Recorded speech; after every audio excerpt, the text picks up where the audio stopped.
Hello, y'all. Welcome back to the BirthFit podcast. This is episode number 216, and this is a solo episode with me, your podcast host, and BirthFit founder and CEO. So, solo episode, we are going to be talking all about preconception, open to conception, and I've got some questions to get us started from our BirthFit community. We asked in a newsletter about 2 weeks ago to let us know if there's any nourishment preconception questions that y'all had. And yeah, we got some great questions. I really, really appreciate the feedback. Anytime we ask questions or, send out a survey or whatever, because the feedback helps us be better at what we do. And, these questions let us know where y'all are, each of you are in your journey. But before we dive in, I want to share that nothing in this podcast is medical advice. It is for your information and education purposes only. And I strongly encourage you to take this information, see how it aligns with your values, make choices that are in alignment with your values and out of love and not fear in anything you do in life. And as I've said before, my goal with this podcast, with this very raw, genuine podcast, is to bring you freedom and choice along the path of your journey in womanhood, in motherhood, in that preconception window, in that pregnancy window, in that postpartum healing window, and beyond in parenting. So I sincerely hope that these questions today spark some wheels, spark some thoughts in your head, get the wheels going, and you at least challenge some of your belief systems, today and with other episodes.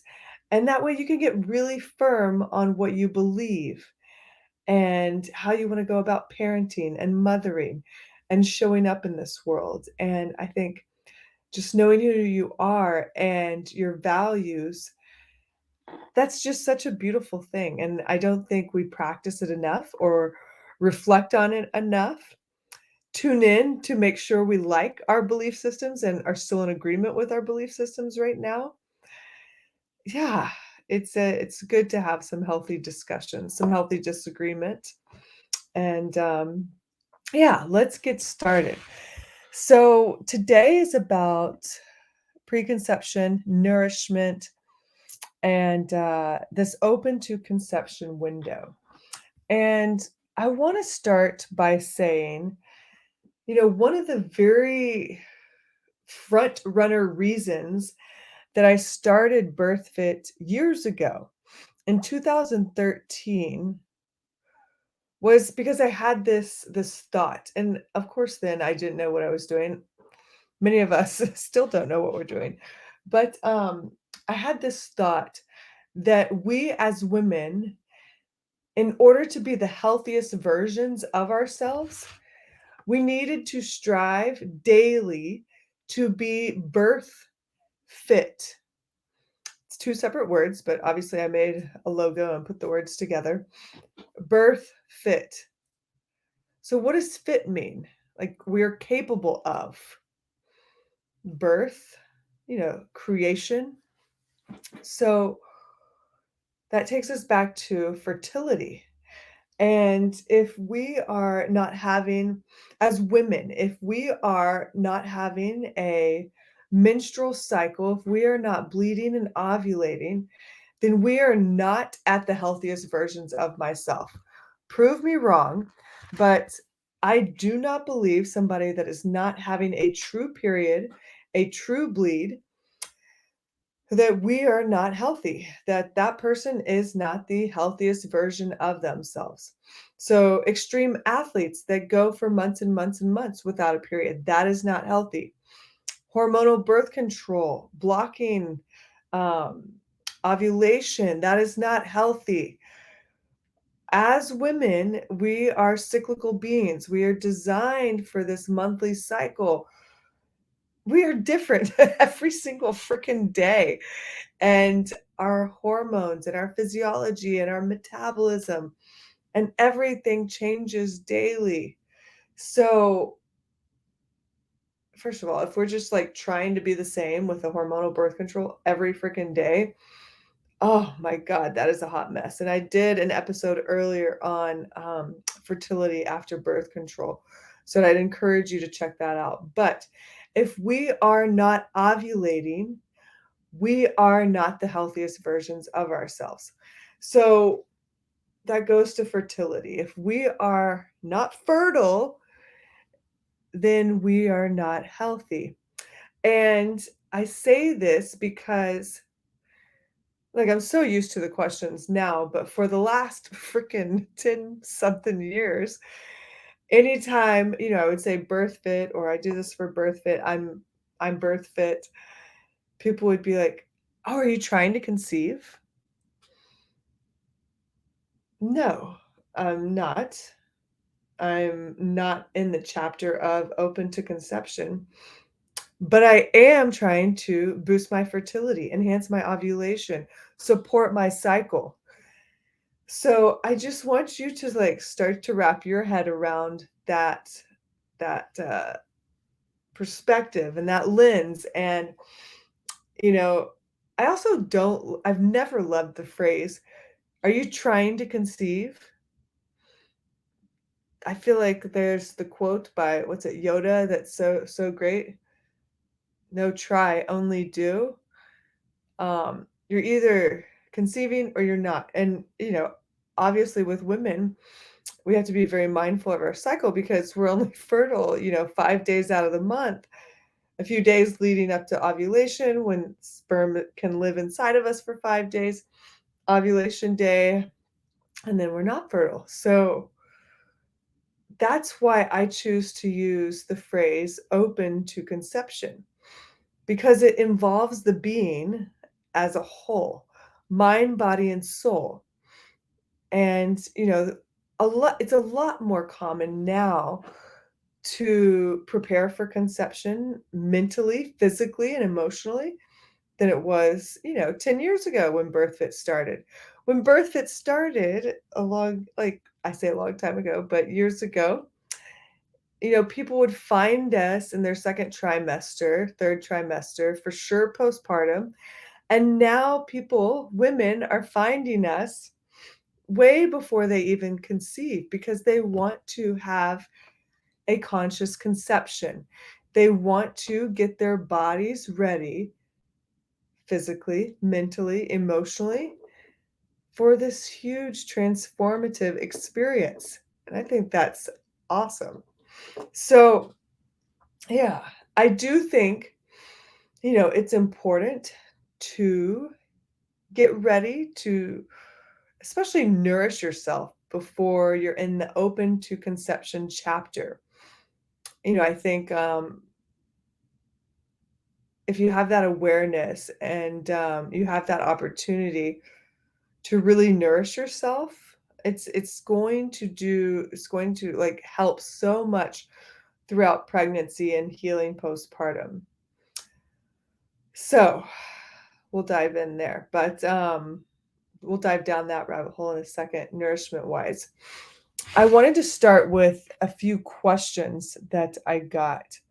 And we might do like 5, maybe 6 right now, depending on how I go about this. But one question that came in, which I think is super, very common, and what prenatal brands do you like and why?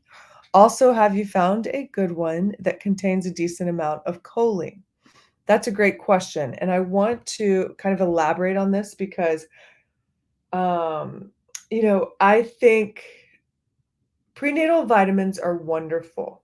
However, I do not think they take the place of eating a nutrient-dense diet, eating real food. many in our society and population take a prenatal and then think they don't have to worry about nutrient-dense foods or anything else. No, that's not the case. Like, you still need to do the work. Like, own this shit, be responsible. Um, like, I have a very hard time, um, dealing with or having sympathy. Sympathy is probably the better word. Sympathy for laziness, and that's just lazy. So yeah, I did want to say that. I do think not everybody needs a prenatal. I think some people have such an awareness and they've developed such beautiful habits around consuming nutrient dense foods that they might not need a prenatal. And that's okay. So there's kind of those two ends of the spectrum there that I wanted to elaborate on. I also want to direct you to Lily Nichols and her book, Real Food for Pregnancy, and her website, Lily Nichols, LILYNicholsRDN.com. And she has a great blog on, it's called Choline Pregnancy, Folate's Cousin. I think that's what it's called. Um, but she gets into nutrient dense foods topics all the time. And the just the very first I just want to say this, the very first time that just says choline showed up for recommendations was in the late 90s, like 1998. And it's just as important as folate for neural tube development. And choline is one of the few nutrients that we actually have randomized controlled trials comparing different levels of supplementation on pregnancy health and infant outcomes. Bottom line, we need more choline. Um, you get this in things like liver and eggs. And, for instance, egg eaters have 2 times as much choline as non-egg eaters. Aside from egg yolks and liver, organ meats are another source, like kidney, heart, giblets, fish roe, wild game, fatty fish like salmon, pork skin, like chicharrones, beef, lamb, pork, poultry, dairy products. Bacon is actually surprising rich a source of choline. So hello, bacon and eggs. But choline is so important just as much as folate. And I know that people geek out on folate during pregnancy.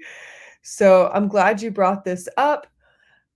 The actual only prenatal that like I recommend right now, if somebody does need a prenatal, is Full Well Fertility. And they have around 300 milligrams of choline in their serving size of pills. And I do know they recommend, I think it's 6 to 8 supplements a day when you take it. I dabble, like I take 6 one day, 4 the other. Um, but I do take Full Well probably 3 to 4 times a week. And, it's I would say it's the best prenatal that is out there right now. And I love the creator of the prenatal. I think she's a person of integrity and has done her homework, and she's very smart. And yeah, that's where I'll leave that. So great question. Um, if you are, I'll just say this too, because I know there's a lot of prenatals out there. Don't get your prenatal at Whole Foods or the grocery store. Like, do your homework. Look at the sourcing of the product. Look at the company and the people behind the product, not just the affiliates or the ambassadors. Look at who owns the product, who perhaps has invested in the product. That's where I start, because if I don't agree with the company as a whole, then I'm not going to recommend it. Who cares how many great ambassadors they have? Because that's just a fad that will change, that will be different one day. All right, so that's one question. All right. This question is quite good. I've always wondered if there's anything you can genuinely do before pregnancy to prevent or reduce morning sickness. I've been through it twice and it's very challenging, yet different each time. We're about to enter the point where we're open to our third child.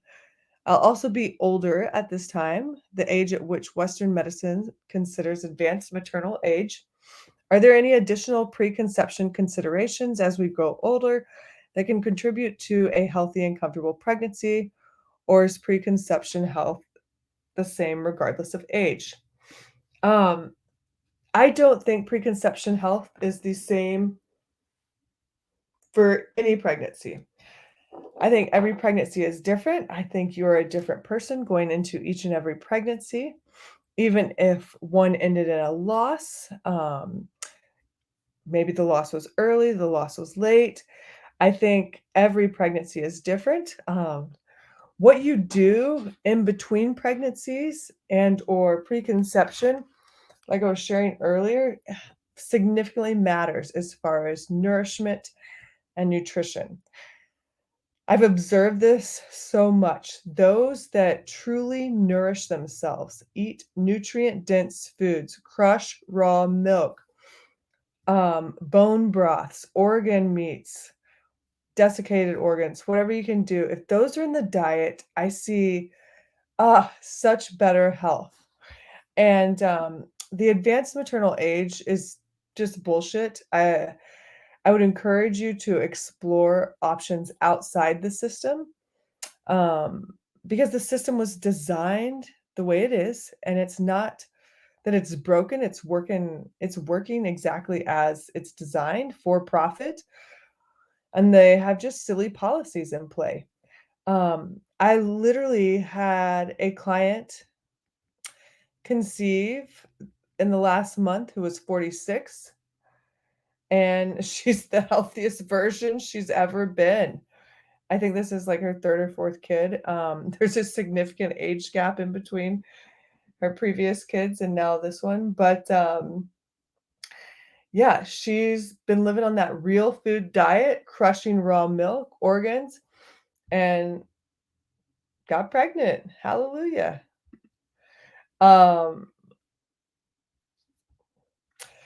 as far as morning sickness, I can almost guarantee some degree of nausea between week 6 and week 10, maybe 12. There was so much happening then. And our bodies are adapting, our physiology, our hormones, everything's shifting. I do notice that those women that come into pregnancy, like I said, with nutrient dense stores, like they've worked on it for at least 3 months.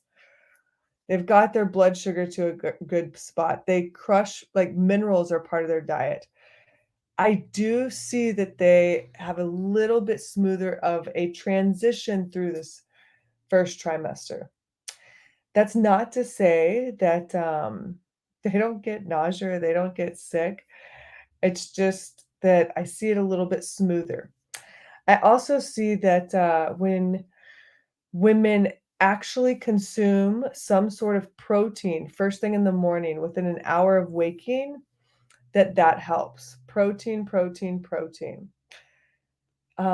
During the fact, whenever I see, morning sickness happening and somebody's asked for advice, we have a blog on this. I suggest chiropractic adjustments, acupuncture, anything to support and open the channels of your body. I support and encourage snacking, mini meals, like mini, M-I-N-I, meals often with a protein source, an animal product source at every one of those mini meals. Ginger seems to help a lot in the moment. Sleep, sunshine, those are different things that I've heard. And just know that it's this temporary, and this too shall pass. But great question. All right. Um,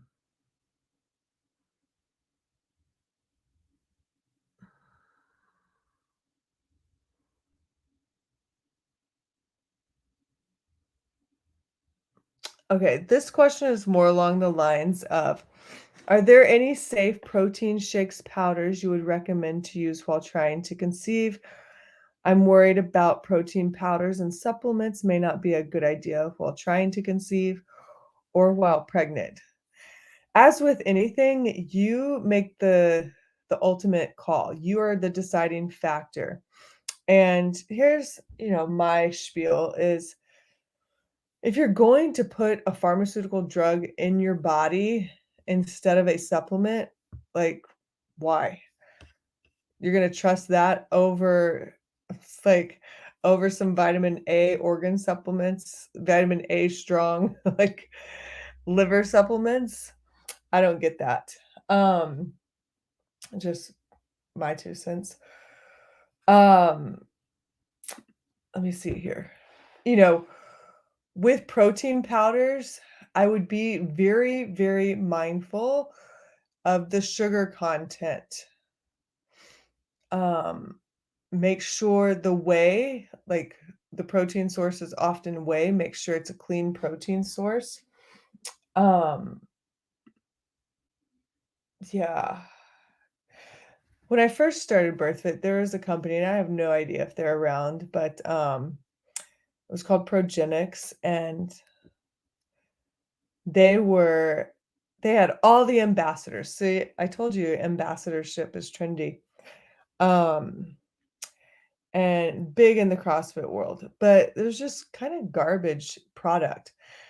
And I could not understand why nobody would look at the ingredients. So I would encourage you, if you're doing a protein shake, like, make sure it's like clean sourced. I see so much garbage out there. I really like Kion, protein powder, unflavored. That's my choice. That's my go-to for protein powder. I think there's another one like Equip that some people like. Again, like, I'm not sponsored by either of those. I just think they're really great products. Um, Supplements, again, as we talked about earlier, your call. And I will share, a lot of what I do and what I consume as supplements. A regular medical doctor would probably say, I don't know if you can do that while you're pregnant, but I'm going to keep consuming raw milk. I'm going to continue to conceive. I'm going to continue to consume raw eggs, raw food. That's part of my diet. So it's up to you to know your body. And that's why I think this work in the preconception period is so important. And this is also why I think 3 months prior to conception, minimum, is the time and space that you need to start to nourish yourself, to get to know your body, to do an elimination diet if you need, to try foods, remove foods, see how your body reacts. I think that's so important. Um, mm,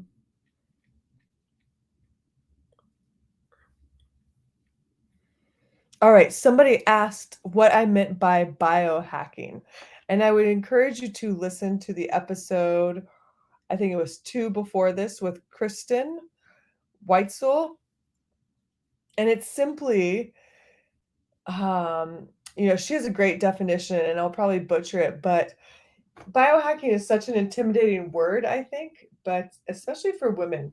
But it's literally any kind of lifestyle practices that will enhance your life, your wellness, your cycle. That's the way I see it. And so you might be doing forms of biohacking your period already, biohacking your sleep, biohacking your nutrition. So you're probably already there. And I think that's pretty cool.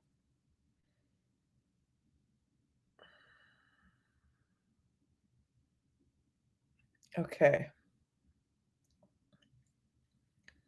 Somebody asked, or somebody remarked, yeah, okay. I've had trouble getting pregnant with my second, like 2 years in the trying. I had no idea how, excuse me, how hard it would be. Any tips or direction? Okay, first of all, I'm going to be quite honest. And if you were coming in to see me in the office, I would ask you if you've had the COVID injection. This has not been tested for fertility, and I've seen a number of patients that had no issues conceiving with number one and still cannot get pregnant with number two after having the injections.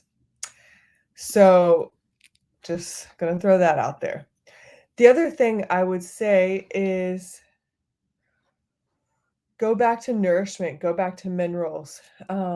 If you have not worked with a functional therapist, functional healer, functional medicine doctor, I would do that. Get some base level labs. Take some blood and hormone panels around day 3 of your cycle so you have a baseline, and perhaps do a hair and tissue mineral test so you see if you're lacking in some big minerals. And I would just really nourish yourself, like focus on sleep and focus on biohacking your cycle. Those two are often like the things that start to make shift happen in our overall physiology. Because if you're biohacking your cycle, you're probably working on nourishment, you're probably working on movement. And if you're working on biohacking sleep, that's so good for health, growth, healing, restoration. It's where the magic happens of healing. So that's where I would start. And last thing I will mention, if you have not been getting regular nervous system based chiropractic care, I would go now, get some scans done as well. So it sounds like you just need to collect some data as far as like nervous system scans, blood and hormone panels, hair and tissue tests, and then hopefully you're working with somebody awesome and they can support you. If you would like to go over your lab panels, if you got them, I do virtual consults either through BirthFit or Willow House, and just go to either website and you'll find ways to schedule a consult there. But that's where I would start. Um, okay, let me see.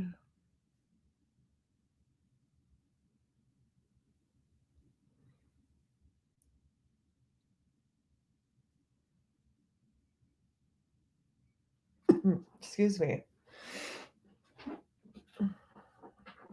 Let's try two more questions. Okay, this is a good question. Oh, this is long.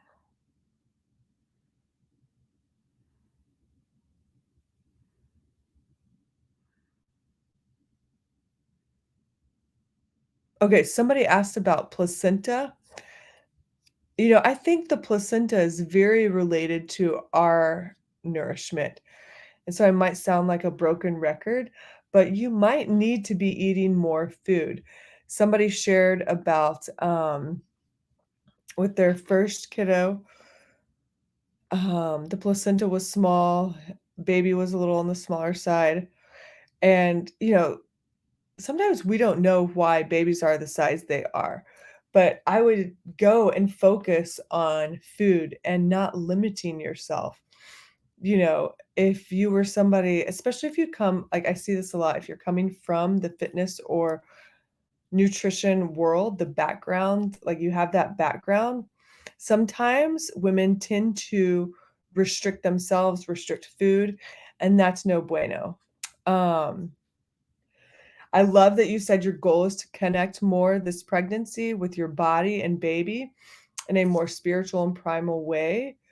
And on the very least, like, my recommendation would be to hands on belly and just breathe. Breathe for 2 to 5 minutes every day, a little meditation together. If you can take walks together, that's also a really awesome tool, like, walking to clear the head. You're not running, leave technology behind or turn your phone on airplane mode, and it's just you walking, leisure pace. I think that's a really, really beautiful thing. And then dancing. Dancing, allowing your hips to move, playlists, like, pick your favorite playlist and just groove with it. Um, the follow-up question you asked seems like the common practice here in Dubai is to recommend women to take progesterone to sustain the pregnancy because I'm 40.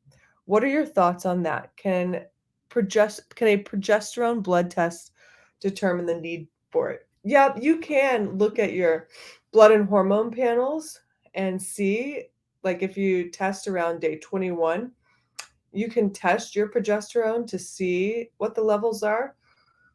More and more, like, people I really look up to as far as, like, nutrition and nourishment, recommend progesterone after ovulation and then throughout the first trimester. I think it's because a lot of women are so, uh, deficient or, lacking in progesterone and or, like, they have excess estrogen or, the ratio there is just off. Maybe they have decent amount of estrogen, it's not too high, but their progesterone's just low. So, more and more, I think it's a valid option. Things you can do to support progesterone would be, to know when you ovulate because you've got to have ovulation in order to have progesterone released. Um, so you can start to, I really feel like before you get pregnant, you can start to prime the body to really start to release its own progesterone or more of it. And also de-stress, like, find what stresses you and work, like, have things in play to work through that, to mitigate the stress, chiropractic care, acupuncture, meditation, hot baths, feet on the ground, feet on the earth, like, be able to down regulate your system. Um, and the other thing would be nutrient dense foods, like those that's so important. Um, but yeah, I don't see anything wrong with progesterone. But yeah, really make sure you're covering those other bases. Like, if you're supplementing with progesterone, but you're not mitigating stress, I don't know. Um, okay, somebody says, I am 8+ months postpartum with my first and hoping to be pregnant again in the next year.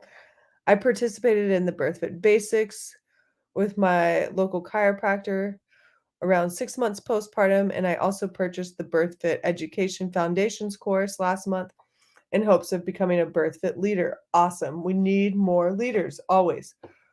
With all that in mind, which program is right for me? Be postpartum or be community? I would say be community with where you're at right now. Um, I think you've learned the basics and you can transition right into be community, considering you're a little bit more than 8 months postpartum. Um, you could really do either, but yeah, I think you'll really enjoy the bee community. All right, y'all. So we're right at 35 minutes, and I skipped a few questions. Mm, oh, this is a good question to end on, and I'll share a little bit about what I've been doing because this kind of goes into it. So soon, my husband and I will remove the goalie. We'll be open to conception. And we've had some big discussions around conception, if we're okay not conceiving, if we are okay conceiving, if we're gonna lose our minds, where we're at there. And we're really in a beautiful space. We've been taking care of ourselves and our bodies. Over the last year and a half, I've been doing a lot of work to nourish my body. I've added back in over the last year, year and a half, raw milk, which has been a game changer for me. I really do think I had to get to a place to where I healed my gut, and it's a forever process, I think. But get to a place where, I did a lot of detoxes and cleanups, and not in the like detoxes of like green juice shit, but like legit, like parasite cleanses, metal detoxes, things like that. That did involve different types of diets at different kinds. But I want to share that, like, I don't ever deprive myself of food. And if you are somebody that tries to get me to count food, weigh food, portion size it, I'm not going to play that game. I've just always been like that. Um, I've dabbled in the less meat option in college, and that felt intuitively wrong to me. So yeah, I'm just not somebody that believes in counting, weighing, or portion size control. I like to sit there and breathe. I like to digest my food. I like to check in with myself and say, like, am I full? Okay. I feel good. Okay. Do I need another serving? Whatever. But that's me. I've probably shifted my diet to about 70 to 80% animal products in the form of raw milk, organs. Um, like I love red meat. I love fat on red meat. I love fat on pork chops. I love pork chops. I love bacon. If I eat chicken, I'll cook a whole chicken, use the bones. I love the thigh meat. I do think it's a little bit more moist than the breast. I don't love breast particularly too much, but I'll make chicken salad with them. Um, I've been eating yogurt. I've been eating fermented veggies, a ton of fermented veggies. When I eat fruit, I eat it during the day. I love orange juice and oranges. Um, yeah, if I eat chocolate, it's probably during my luteal phase, and do a really solid job of trying to make sure it's like dark chocolate. So there's that. My blood work has been amazing. I really have no complaints there. I'm within normal ranges in all my labs and my hormone panels. Um, I've thought about using progesterone in the luteal phase, so I might dabble with it. We'll see. The supplements I'm taking, I mentioned earlier, I take full well, probably 3 or 4 times a week. I'll put it in a shake. I'll take half one day, half the other. I take liver supplements. I take Rosita cod liver oil. I take vitamin E, vitamin C from MitoLife. I take God, let me see. I took a picture of this. I use the Keon protein. Um, Let me see. I know I took a picture recently, so mm. Oh, I'll use minerals, Cellcore or trace minerals. I do have digestive enzymes, beef organs, liver, lifeblood. I love lifeblood from Heart and Soil. And then I take magnesium. I take Organifi Harmony in my luteal phase. I take magnesium in different ways. Like I take the bio optimizers, the pills at night, and then I'll also take some magnesium bicarbonate. But yeah, that's what I'm doing right now. I'm not drinking alcohol. I've probably had 2 drinks in the last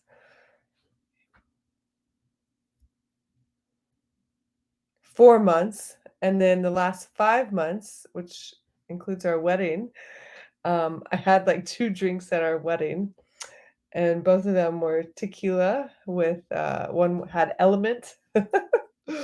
And, yeah, I'm a sucker, like, I think a margarita is the best damn drink ever. Prove me wrong. So yeah, I'm working out in B community, and I really try to focus on my cycle and where I'm at in my cycle. I know in the follicular phase, like after the heavy bleed days, I have more energy, my estrogen's starting to boost. So I really try to focus on strength training and pushing myself during that time. I also try to, get some cold plunges 3 to 4 times a week. I make sure I sleep. Sleep is so, so important to me. Like, probably gonna wrap this up soon because I need to start getting ready for bed. Um, but yeah, sleep is, like, the most important thing. I get adjusted by my partners at Willow House 1 to 2 times a week, and I'm getting acupuncture at least, 1 to 2 times a week. I think those 2 things are really important. I get a massage once to twice a month. I really try to take care of my body, and I'm really thinking right now, you know, what are the practices that I want to continue assuming once I get pregnant, with that assumption. And chiropractic, acupuncture, massage, those things for sure. My supplements, I will continue those 100%. Take my shake almost every day, and it's raw milk, raw eggs. I'll throw some Kion protein in there. Maybe I won't. I'll do some local honey. Maybe I'll break up some supplements and put in there, but it's really nutrient dense, and I take that before, like, I don't drink coffee till I have something on my belly, and I only consume like less than 300 milligrams of coffee a day. I like to say I microdose on caffeine. But anyways, yeah, that's what I got going on. Those are the modalities I've been using, and, yeah, I would say, definitely explore, how you were brought earthside, your feelings and emotions around your birth, the word birth, if you can visualize your birth, that's a big emotional task. Um, and I would, nutrient dense is so, so important, and to not deprive yourself, not to overwork yourself or tax your nervous system by crushing yourself in workouts. That's so important. Like, B community is great. We train 4 days a week, Monday, Tuesday, Thursday, Friday. And if you don't want to do all 4 of those days, you don't have to. Some weeks I truly only get 2 training days in just because of my schedule, and I'm okay with that in this season of my life. I walk every day, I move every day. I am not a sedentary person. So I think that's very important too. If you are sedentary, you've got to stop being sedentary. You've got to move, you've got to walk, you've got to start doing the BirthFit basics. So that's where I would start. Nutrient dense chiropractic care, walking, stop being sedentary. And let me know if you had some more questions. I think this was a really great episode, got us started. And I'll keep paying attention to the questions as they come through. And, if you are in your open to conception window, all my love. I am sending happy thoughts, happy, healthy eggs and sperm. And yeah, what a beautiful window to chapter to be in. Have fun.